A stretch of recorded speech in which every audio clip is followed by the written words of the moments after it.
When you think about startup stories, some of them are just wild. They're tales of desperation, creativity, and sheer refusal to quit. And this story, it's right up there at the top. This is the incredible story of how Airbnb went from a joke to a global giant. To really get how huge Airbnb became, you have to go all the way back to the beginning, back to the struggle. And I mean struggle. We're talking 2008. Three founders buried in debt, chasing an idea that almost everyone they talked to thought was completely insane. They were so broke, they could barely make rent on the very apartment that sparked their entire business idea in the first place. So, picture this. You've got this idea you think is a game changer. You walk into these glass-walled offices in Silicon Valley ready to convince the smartest people in the room, and they basically laugh you out. The feedback was pretty much unanimous. You want strangers to sleep in other strangers' homes? That's absurd, it's unsafe, and frankly, it's just weird. They were told again and again that it would never, ever work. Now, this is where the story becomes legendary. With the cash completely gone and every door slammed in their face, they had to get creative. So they resorted to a fundraising method that had absolutely nothing to do with tech or travel. They literally became serial entrepreneurs. It sounds like something out of a sitcom, right? But this wasn't a joke. This was their last-ditch, do-or-die effort to keep the dream from dying. So that's the big question, isn't it? How in the world do you go from selling breakfast cereal out of pure desperation to fundamentally changing the entire global hospitality industry and building a multi-billion-dollar company? Well, that's the story we're going to unpack right now. Let's dive in. It's funny. You look at these massive, world-changing companies, and so often, they didn't start with some grand vision to disrupt an industry. They started with something super simple, a personal problem. And for Airbnb, it was about as personal as it gets. They just needed to pay the rent.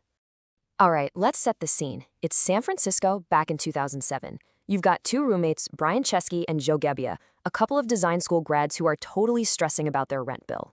At that exact same time, a huge design conference is rolling into town, and boom, every hotel is sold out. Every single one.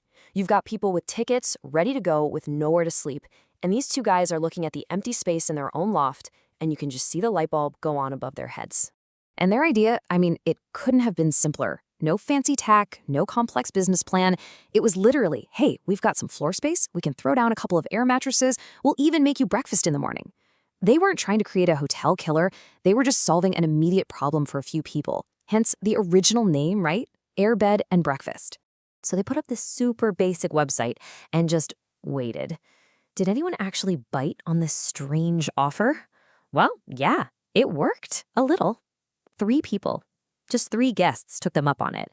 Now, 3 people might not sound like a huge win, but it was everything.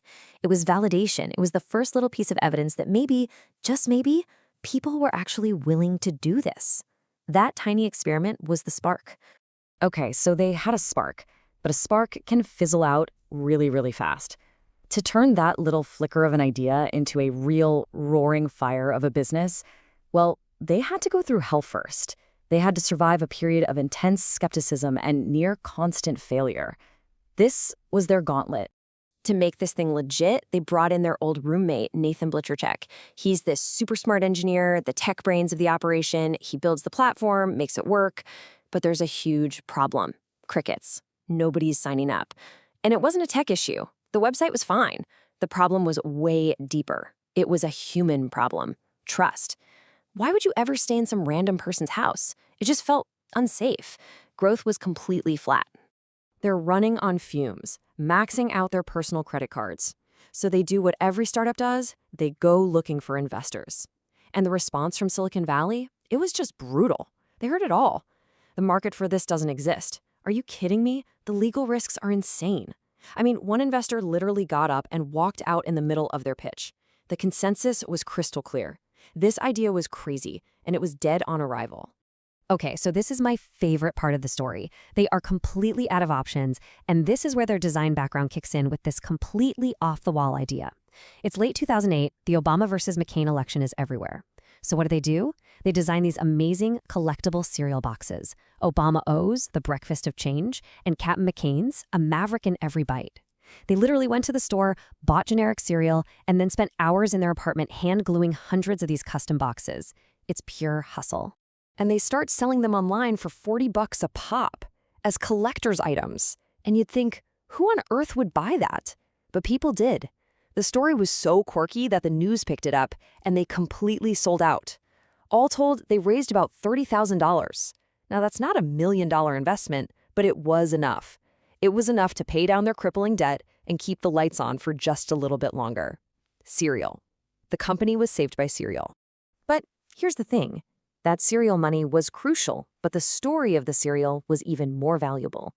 That story of pure, unadulterated hustle, that's what got them noticed. And it led directly to the single biggest turning point in the company's entire history. They were accepted into the winter 2009 class of Y Combinator. Now, if you don't know, Y Combinator is basically the Harvard for startups. It's incredibly hard to get into. The guy who runs it, Paul Graham, he actually hated their idea at first. Hated it. But he was fascinated by the founders. He famously said they were like cockroaches because they just wouldn't die. He figured if they were creative enough to sell $40 boxes of cereal, maybe, just maybe, they could figure out this whole air mattress thing. Inside Y Combinator, Paul Graham gave them this piece of advice that goes against everything you think you know about tech startups. He told them, do things that don't scale. Don't just sit in your apartment writing code. Go to your users. They were in New York, so he told them to fly to New York. They get on a plane, start meeting their early hosts, and they realize something immediately. The photos of the apartments were terrible. Dark, blurry, just awful. So they rented a professional camera and went door to door, taking beautiful pictures of the listings themselves. The result? It was like flipping a switch. Bookings in New York doubled, almost overnight. They'd found a key. But taking nice pictures was really just a Band-Aid, right? It made the listings look better, but it didn't solve the core fundamental problem. The real mountain they still had to climb was trust. How do you convince millions of people that it's safe to let a total stranger into your home or to sleep in a stranger's bed? They had to engineer trust itself from the ground up. And this is where the tech side really came in. They started building a digital infrastructure for trust. They introduced verified profiles so you knew who you were dealing with. They launched a two-way review system, which was genius because it held both guests and hosts accountable. And maybe most critically, they built a secure payment system that holds the money until after check-in, protecting both parties from scams. This whole ecosystem is what made people finally feel safe enough to try it. So once they solved the trust problem, everything changed. It was like a dam breaking. Airbnb was no longer just a struggling idea. It was a well-oiled machine, perfectly built for explosive growth. And what happened next would change travel forever. After cracking that code in 2009, the platform just took off. By 2011, they had booked 1 million nights. Just 1 year later, that number jumped to a staggering 10 million nights. Travelers loved the authentic local experiences, and hosts loved the new income stream. By the time they went public in 2020, they were a household name, a verb even. Now, this growth wasn't without its problems. Of course not. As they expanded, they ran into huge fights with city governments over housing regulations and taxes, and honestly, those battles are still happening today in some places. But in a way, that resistance is a testament to their impact. You only face that kind of opposition when you are fundamentally changing an entire industry. So when you boil it all down, what's the ultimate lesson from Airbnb's journey? I think it's that the most transformative ideas are often hiding in plain sight, disguised as simple, everyday problems. The founders of Airbnb didn't set out to build a global empire. They just needed to pay their rent. Their story proves that with creativity, relentless persistence, and a focus on solving a real human problem, even a crazy idea can change the world. And it all started with 3 air mattresses.